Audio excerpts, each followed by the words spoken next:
What's up, guys? Welcome to Touchdown Talk, where everything and anything football goes. I'm your host, Jason, and let's get into our Week 6 recap, starting with two undefeated teams losing and getting their first loss. Let's start with the earlier game, that being the San Francisco 49ers, who lost 19-17 to the Cleveland Browns. Now, the Cleveland Browns defense is the real deal. Brock Purdy's first loss as a starter comes against the Cleveland Browns. He was undefeated up until this point, and his first loss is the 49ers' first loss of the season. Now, Brock Purdy went for 125 with a touchdown and an interception. P.J. Walker had a bad game, and yet the Browns still won. Walker threw 2 interceptions. But the 49ers lost Deebo Samuel to an injury early on in the game, and they also lost McCaffrey. McCaffrey scored on the 49ers' first drive of the game. He got into the end zone to continue his touchdown streak, and then after that, he tried to come back in the game. He couldn't finish, and Trent Williams got hurt as well. Trent Williams was able to finish the game, but losing Deebo and McCaffrey hurt the Niners, and Brock Purdy losing his guy, just like any team, when they lose their number one guy, it's going to hurt, but Brock Purdy just completely fell and crashed when McCaffrey and Deebo went down. And you need a quarterback that everyone was talking about Brock Purdy in the MVP conversation. Brock Purdy MVP. Let's slow down with Brock Purdy MVP. Brock Purdy crashed and fell when he lost Deebo Samuel. And if he doesn't have his number one guy and he's losing all these Pro Bowlers, he's not a true quarterback who you can win because of. You can win with Brock Purdy, but it's because of all the guys around him. You're not going to win because of Brock Purdy. And that was shown in this game. He couldn't get it done. Chance after chance after chance. The Niners lost to the Browns. The kicker missed a field goal late in the game as the clock ticked down. But you're the Niners. You still have Brandon Ayuk. You still have George Kittle. You still have the defense who's giving you all these opportunities, and you're not doing anything with the ball. And Cleveland's defense held the Niners in check, and it really helped get them the win. Now, P.J. Walker was not the answer. They need Deshaun Watson back if they want to win games in the future, but their defense is one that can win games for them. And speaking about a defense who can win games for them, let's get right into the Eagle-Jet game. And the Jets' defense won the game for them. And stopping Jalen Hurts and stopping the Eagles, they held the Eagles to no points in the second half. They shut them out in the second half. The Eagles were able to put up 14 points early on in the game, and then the Jets' defense stopped them. And the Jets have only allowed 1 second-half touchdown all year, and I don't know what goes on in their locker room during halftime, but Robert Saleh has that team hyped to come out of the second half, and they come out firing on all cylinders. Zach Wilson, a great game for him for his standards. He didn't throw an interception. He didn't throw a touchdown, but he got the win. No interceptions and a win for Zach Wilson is a great game for him. Rodgers' presence on this Jet team really makes a difference. Now, if you look at the stats from what they did to Josh Allen, Patrick Mahomes, and Jalen Hurts, these are the top 3 quarterbacks. And as you can see on the screen, the design came from the Pat McAfee show. But as you can see from the design, I'll link their show in the description, Patrick Mahomes, Jalen Hurts, and Josh Allen all got shut down by this Jets defense. 8 interceptions against this Jets defense, and there's 9, and Zach Wilson had 1 of the 9.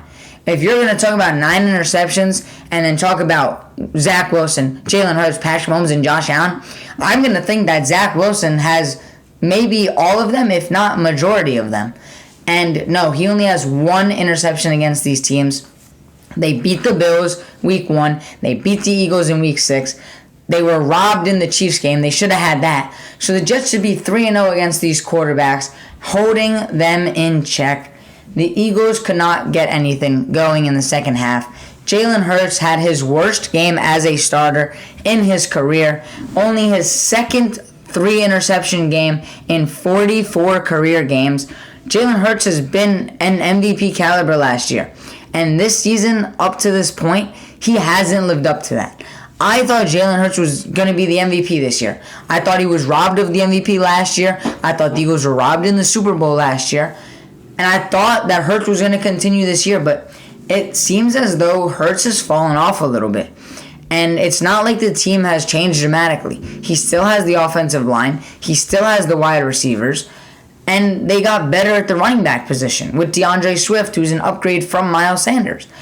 And in this game, late in the game, after his interceptions, one was Dallas Goedert. He drops the ball, and Quinnen Williams was able to scoop it up and catch it before it hit the ground. That was a big, big change in the game. Devonta Smith had a big drop 30 yards down the field that would have changed the game entirely. It would have put Devonta Smith over the yard mark, and he couldn't get it done. And A.J. Brown still 131 yards on 7 catches, and the rest of the offense kind of just fell.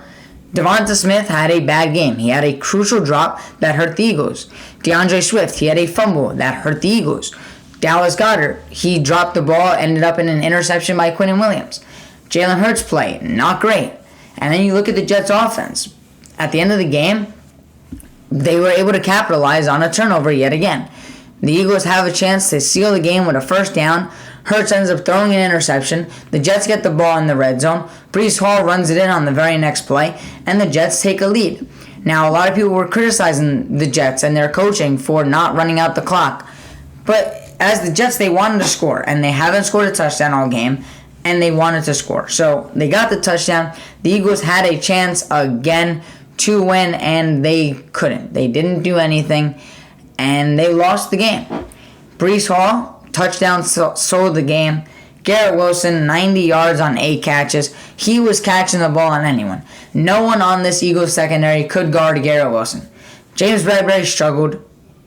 Job struggled. No matter who you put him on, he struggled. And they're looking at secondary help. Jeremy Chin's a name that they're going to inquire about. But just a terrible showing for the Eagles. And facing the Dolphins next week is going to be a struggle for them, especially when the Dolphins just beat the Panthers 42-21. Carolina got out to a 14-0 lead, and Miami just steamrolled them.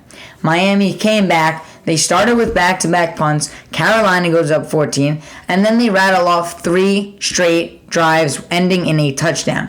The Panthers turn the ball over 4 times. They move to 0-6. The Dolphins move up to 5-1. Tyreek Hill, 163 yards on 6 catches with the touchdown. Jalen Waddle had 51 yards on 7 catches and a touchdown. Raheem Mostert, 2 touchdowns on the ground, 1 through the air. He had 115 yards on the ground.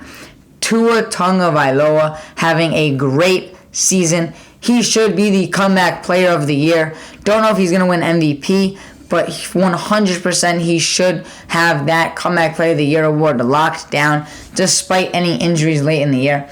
But this Miami Dolphins team looks unstoppable. Right now, it looks like it could be the Dolphins coming out of the AFC. I don't know if the Chiefs are going to be able to stop this team. I don't know if Buffalo is going to be able to do it again. Now, we did see Buffalo beat the Dolphins a few weeks ago, but I don't think anyone could stop this Dolphin team. And that goes to say a lot coming from a team that's been doubted. People doubt Tua and the offense, but the Dolphins and Mike McDaniel are firing on all cylinders. And right now, it looks like the Dolphins and Lions are the 2 best teams. The Lions just beat the Bucs 20-6. They held the Bucs to 6 points. And I know the Bucs aren't a high-flying offense, but for a defense to hold an NFL team to 6 points is pretty damn good. The running back struggled on both sides. David Montgomery went down with an injury. Jahmyr Gibbs isn't there. The Lions couldn't get anything on the ground. Tampa, they couldn't get anything on the ground either. 2 straight no-touchdown games for Mike Evans now. He started the year with 3 touchdowns in 3 straight games, and now he hasn't caught a touchdown in 2 straight games. Baker Mayfield had an interception, only 206 yards. Jared Goff played lights out of his mind, 352 yards, 2 touchdowns. He got the ball to everyone. Amon-Ra St. Brown, 12 catches, 124 yards, and a touchdown. Jameson Williams got in the end zone for his first career touchdown. Evans and Godwin's held in check. Godwin to 77 yards, Evans under 50 yards. And they played great defense, Detroit. They've been doing it all year. Detroit looks like the best team in the NFC. And despite the Eagles and Niners being in that NFC, those two teams are struggling right now. The Niners lost Debo and McCaffrey. The Eagles lost Lane Johnson. Darius Slay's not playing. Jalen Hurts doesn't look like himself. So the Detroit Lions have a great opportunity now. If the Eagles and Niners can't figure it out, Detroit looks like they might run away with this NFC and head to the Super Bowl. And for Lions fans, this has to be a great time for them, struggling for all those years, and now finally getting right and getting a team that's fully built on offense, on defense, and the coaching staff. Detroit has everything going for them. And speaking of the team that has everything going for them, that's Jacksonville at home against the Colts. They've won 9 years in a row at home against the Colts. The Colts were trying to get their first win, but couldn't. Jacksonville did not let up at all in this game. They went up 14-3 after the Colts fumbled on their second drive. Then the teams kind of exchanged punts going back and forth. The Colts were able to squeak out a field goal to go down 21-6 at halftime. But that was all she wrote. The Colts turned the ball over 4 times in the second half. Jacksonville did not fail to capitalize. They blew the Colts out of the water in the second half. 37-20, they get the win. The Colts extend their losing streak in Jacksonville. Gardner Minshew, 3 interceptions. Not a great game for him. It looks like Minshew's team from here on out, with Anthony Richardson probably being out the rest of the year. Trevor Lawrence had 2 touchdowns, 181 yards, and a pick. Mediocre game for him. But Travis Etienne, 2 touchdowns on the ground. Travis Etienne was the reason the Jaguars really got going on offense. Michael Pittman for the Colts was the only bright spot. Christian Kirk had a touchdown for the Jags. But Travis Etienne helped take this Jacksonville Jaguars team to the next level in this game. Their defense helped them on every single drive, and they really got it done on all ends. Jacksonville, who struggled a little bit earlier on in the year, now looks like they can be a contender in that AFC. Chiefs, Jaguars, Bills, Dolphins, it looks like those are going to be the teams right now. I would have said the Chargers, but after Monday night, I don't know what we're going to get from them. But we'll get to that game soon. Let's get into our Sunday night game before our Monday night game, where the Giants lose to the Bills in a heartbreaking loss for Giant fans. Bills get the win 14-9, and this game should have been the Giants' victory. The Giants should have won, I'd say 15-14. They had a botched play before halftime where they collapsed. They fully collapsed. They called a play. They audibled out of it at the line. They couldn't get the play off. Barkley gets tackled short of the goal line, and then the clock ticks out. They can't get to the line. They can't spike it in time. They can't get another play off. And at the 1-yard line, when you have a chance, you got to capitalize, and the Giants completely collapsed. They didn't get a field goal before the half, and that really hurt them. The momentum shifted. But it was a tough game for both teams. Buffalo did not have a great game. The Giants' defense held Buffalo in check. They held Josh Allen in check. Josh Allen's not having an MVP-type year this year. It looks like Tua and Jared Goff are the 2 quarterbacks that we didn't think would be here, but are. It's not Jalen Hurts. It's not Patrick Mahomes. It's not Josh Allen. It's not Justin Herbert. It's not Lamar Jackson. It's not the guys that you would think would be up there. I mean, it's guys like Christian McCaffrey, Tyreek Hill, Tua Tagovailoa, and Jared Goff that are the guys bringing the league on all cylinders. And the Giants, at the end of the game, had an opportunity and failed once again. They get down to the 10-yard line. They throw the ball in the end zone. A pass interference is called. The Giants then get the ball at the 1-yard line. They have a chance now on an untimed down. The clock's at 000. They throw the ball up to Darren Waller, and it falls incomplete. Now, there was a lot of controversy on this play because it looked like Teron Johnson held Darren Waller, and he did. He grabbed Waller about 2 yards in the end zone, held him the entire rest of the way, restricted his left arm from getting up, but in real time, the ref didn't see it, the ref didn't call it, and the ball lands incomplete. The Giants lose. The Bills sneak away with the win over the Giants, just like the Cowboys on Monday night. Speaking of Monday night and the Cowboys, well, the Chargers choked again. The Chargers chargered once again. And it's getting to a point where the Chargers just can't win close games. It's either they win in a blowout or it's a very, very heartbreaking loss. Both offenses struggled. The defenses for both teams came out and really helped. Herbert looked bad in this game. He missed Keenan Allen on big play after big play after big play, especially at the end of the game. Keenan Allen wide open on the sideline late in the fourth quarter. Herbert overthrows him by 5 yards. It just can't happen. Herbert just beside himself. Keenan Allen comes into the huddle and had to console Herbert because of how emotional he was about it. Herbert really, really messed up in the second half. And the teams just did not play well on offense. Despite scoring early in the game for both teams, they exchanged early touchdowns, but that was it. The Chargers, 4 punts after their touchdown. Dallas, 2 punts and a turnover on downs after their touchdown. Dallas was able to get a 17-10 lead, but then they muff a punt. And I'm watching the punt, and the punt returner did not touch the ball.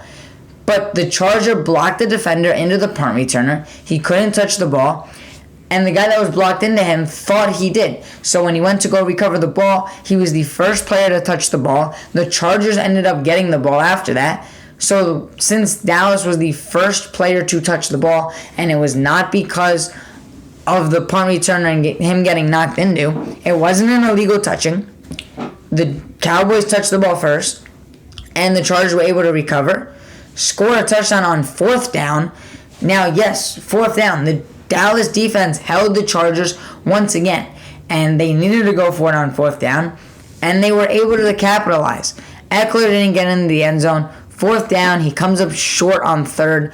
4th down, Herbert to Gerald Everett in the end zone. They tie up the game, and Dallas goes right down the field and takes the lead with a field goal. They weren't able to get in the end zone, but a field goal gave them the lead. And Herbert, 2:19 left in the game, he gets the ball back. And I said to myself, watching this, I said, if I'm the Chargers, I'm happy right now. If I'm a Charger fan, I am content with Justin Herbert having the ball in his hands. 2 minutes left, Herbert with the ball in his hand. I will take that any day of the week. Herbert, second since 2020 with 14 comebacks in the fourth quarter or overtime. And I liked it. And Herbert throws a pick. His arm gets hit on a deep ball, didn't connect. Then he tries to rush a throw. He gets picked off by Stephon Gilmore. And the Dallas Cowboys sneak away with a win on Monday night over the Chargers to cap off a wild Week 6 where the Niners lost, the Eagles lost, and we had these upsets, a lot of interceptions this week, bad play by teams. Giants almost sneak away with a win. Chargers almost sneak away with a win. And Week 6, a wild one at that, is now in the books. We look forward to Week 7, Thursday night, Jaguars against the Saints. Trevor Lawrence questionable in this game. We'll see what happens. I will see you guys, as always. If you enjoyed the video, drop a like, and I will see you guys next time.